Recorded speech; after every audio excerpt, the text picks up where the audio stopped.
রাজনৈতিক কোন্দলে ৮ বছর ধরে বন্ধ রয়েছে মানিকগঞ্জ সরকারি দেবেন্দ্র কলেজের একটি ছাত্রাবাস। ২৫,০০০ শিক্ষার্থী নেই কোনো আবাসন ব্যবস্থা। উপায় না থাকায় বাড়তি খরচে থাকতে হচ্ছে মেস ও ভাড়া বাসায়। দ্রুত সংস্কার শেষে ছাত্রাবাসটি খুলে দেওয়ার দাবি শিক্ষার্থীদের। মানিকগঞ্জ প্রতিনিধি আফ্রিদি আহমেদের পাঠানো তথ্যচিত্রে বিস্তারিত জানাচ্ছেন Shakib Al Hasan. Colour expert dark sap এবং মাইল্ড অন হ্যান্ডস টেকনোলজি সমৃদ্ধ অরিক্স অ্যাডভান্স ডিটারজেন্ট পাউডার আপনার লন্ড্রি এক্সপার্ট। আবাসন সমস্যা সমাধানে ১৯৯১ সালে মানিকগঞ্জ সরকারি দেবেন্দ্র কলেজে প্রতিষ্ঠা করা হয় আলিমুল হক নামে এই দ্বিতল ছাত্রাবাসটি। রাজনৈতিক অপতৎপরতা, বহিরাগতদের উৎপাত, মাদক সেবন ও নানা অসামাজিক কর্মকাণ্ডের কারণে ছাত্রাবাসের পরিবেশ অস্থিতিশীল হয়ে উঠলে ২০১৮ সালে ছাত্রাবাসটি বন্ধ করে দেয় কলেজ কর্তৃপক্ষ।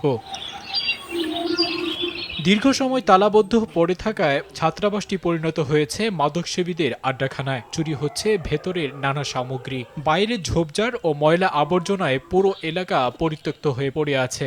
২০০৯ সালে মঞ্জুরুল আলম নামে একটি ছাত্রাবাস আগুনে পুড়ে যায়। এরপর দীর্ঘ ১৫ বছরেও সেখানে নতুন কোনো ছাত্রাবাস নির্মাণ করা হয়নি। এতে দূরদূরান্ত থেকে আসা শিক্ষার্থীদের বাড়তি খরচে থাকতে হচ্ছে মেস বা ভাড়া বাসায়। আমলিক সরকারের আমলে ছাত্রলীগ এই হলগুলোতে বিভিন্ন অপকর্মে লিপ্ত ছিল।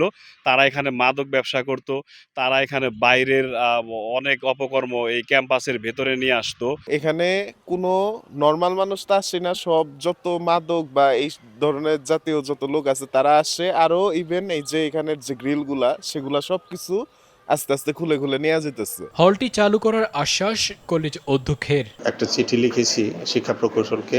আশা করি শিক্ষা প্রকৌশল যে আশ্বাস আমাদেরকে দিয়েছে অতি দ্রুত এই সমস্যাগুলো সমাধান করে আমরা হোস্টেল চালু করতে পারবো ইনশাআল্লাহ। শিক্ষার্থীদের ভোগান্তি কমাতে দ্রুত হলটি সংস্কার করে খুলে দেবে কলেজ কর্তৃপক্ষ, এমনটাই চাওয়া শিক্ষার্থীদের। সাকিব আল হাসান, RTV।